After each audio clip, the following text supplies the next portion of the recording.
Excellent evening, dear friends.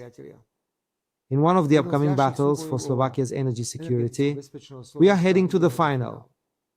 Slovakia cannot block the approval of the European Commission's proposal to stop 28 deliveries of Russian gas starting from January. A qualified majority of votes from European Union member states is sufficient. The Commission intentionally avoided unanimous voting because it knew from the start that its proposal would not gain the approval of all 27 member states. The proposal of the Commission is, with apologies, imbecilic, demagogic, and is the result of an unbounded obsession with Russia.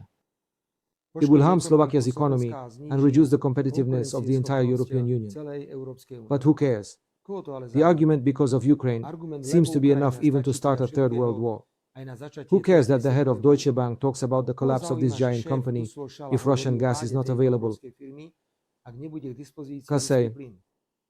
Who cares about the catastrophic scenarios of the chairman of the Regulatory Office for Network Industries?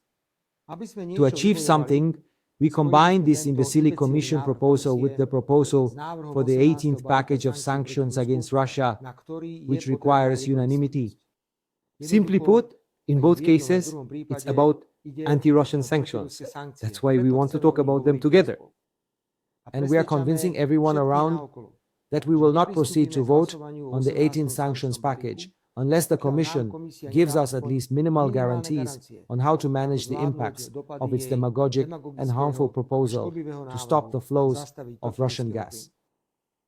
The obsession with Russia is so enormous that we have no chance to push the Commission to withdraw its gas proposal, not to mention that the Commission will push through this proposal even if we vote against it 100 times, which we will.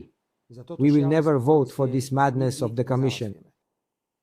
Phone arguments, tough negotiations are nearing some conclusion. On the table is a written proposal of guarantees from the Commission, which the Commission offers us for voting on the 18th sanctions package. I have already said that this dispute cannot be won 100-0, but we also cannot lose it 100-0. He who wants to live with wolves must see with them. This is unfortunately the harsh reality of the current Union. We must therefore fight until the last moment for an acceptable compromise. Right now, I am sending the Commission's proposed guarantees to the leaders of all relevant political parties, and I expect their response. I believe that the responses from the opposition party leaders will not be in the spirit of harming Slovakia at any cost. It is necessary to realize that the stoppage of the Russian gas flow will occur after January 1st, 2028. That is, after the parliamentary elections, and it might be the current opposition that comes to power and will have to wipe the tears of laid-off workers or flee from their anger. We don't have much time because I received the proposal for guarantees just a moment ago, and tomorrow we are approaching the final. If not tomorrow, then Wednesday or Friday. In any case, we have little time for further political games. Despite the fact that I would very much like to conclude this sad chapter of the European Commission's work as quickly as possible, I still leave open the possibility that we will not support the 18th sanctions package. Although a circus and blackmail concerning European funds and an attempt to boil down the legitimate Slovak government and replace it with a compliant Slovakia would come, even such self-destructive battles sometimes have a deep moral meaning. Please, wish me lots of common sense. Have a nice evening.